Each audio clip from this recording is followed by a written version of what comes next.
Welcome to The Explainer. Today, we're going to look at lying in a way you probably haven't before. We're not talking about morality or ethics. Instead, we're breaking it down with formal logic, treating a lie as a structured, predictable action with its own rules and consequences that we can actually map out. So here's the game plan. First, we'll break down the anatomy of a lie. Then, we'll look at what the liar is actually doing. After that, we'll flip the script and look at the listener's difficult position, how they can revise their beliefs, and finally, we'll get into the logic of what it means to actually be wrong. All right, let's start with part one, the anatomy of a lie. Before we can model any of this, we need to agree on what we're talking about. So, from a purely logical point of view, what is a lie?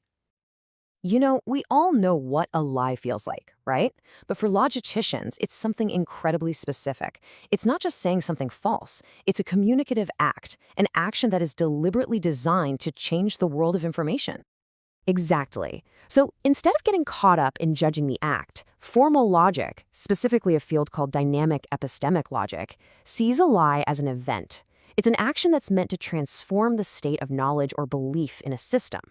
Think of it like someone reaching into your brain and flipping a switch. Okay, now that we've got a working definition, let's zoom in on the liar's action itself. Because, well, it turns out not all untruths are created equal. There are a few different flavors. And this is where formal logic gets surprisingly specific. It doesn't just see one big category of lying. It actually models a whole spectrum of dishonest attitudes. You've got your straightforward lie. You've got what logicians literally call bullshit, which is saying something with zero regard for whether it's true or false. And then you have the more subtle stuff, like withholding key information. But out of all of these, there's one category that is just completely mind-bending. Logicians have identified this paradoxical statement they call the true lie. So what on earth is that? A true lie is a statement that is technically false right up until the very moment it's spoken, but the act of saying it actually makes it true. Okay, the classic example of this is something called a more sentence. Stay with me here. Let's say P is a fact you don't know, like my dog's name is Fido. If I say to you, P is true, but you do not know P, my statement is false at the start because you don't know P. But the very act of me announcing P is true makes you aware of it. My announcement literally transforms the reality it's describing, turning a falsehood into a truth right before your ears. Wild, right? Okay, so that's the liar's toolkit. But what about the person on the other side of this? The person hearing the lie? Well, for them, it creates a serious dilemma. See, when you hear something from a source you trust, your brain does a pretty simple thing called an epistemic update. You just add that new fact to your mental library. Easy. But when you suspect something might be a lie, you have to engage in a much more complex, much more difficult process called belief revision.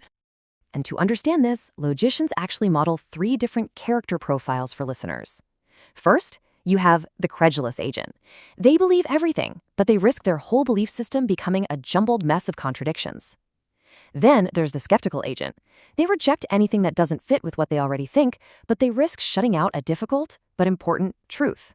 And then you have the third type, the belief-revising agent, who tries to carefully integrate new information, even when it's tough. So how does that third agent, the belief-reviser, actually pull this off? It's not just a gut feeling. They actually use a specific toolkit for dealing with potential lies. This whole process is like a structured mental defense system. When new information comes in, you don't just blindly accept it. First, you check it for plausibility against what you already know. Then, and this is so important, you assess the credibility of the source itself. And only after passing those checks do you carefully, cautiously revise your mental map. And the crucial point here is that this revision isn't just random guesswork. It relies on a whole set of formal tools. Think of it like a logical toolbox for ranking how plausible different things are, for filtering information based on who's telling you, and even for dynamically adjusting how much you trust someone based on their track record. Your trust isn't fixed. It's a variable that's constantly being updated. So this entire process of deception on one side and belief revision on the other, it all leads us to the ultimate outcome of a successful lie, the state of actively holding a false belief. And yeah, logic even has a specific symbol for this. This W-phi formally captures that very distinct state of being wrong.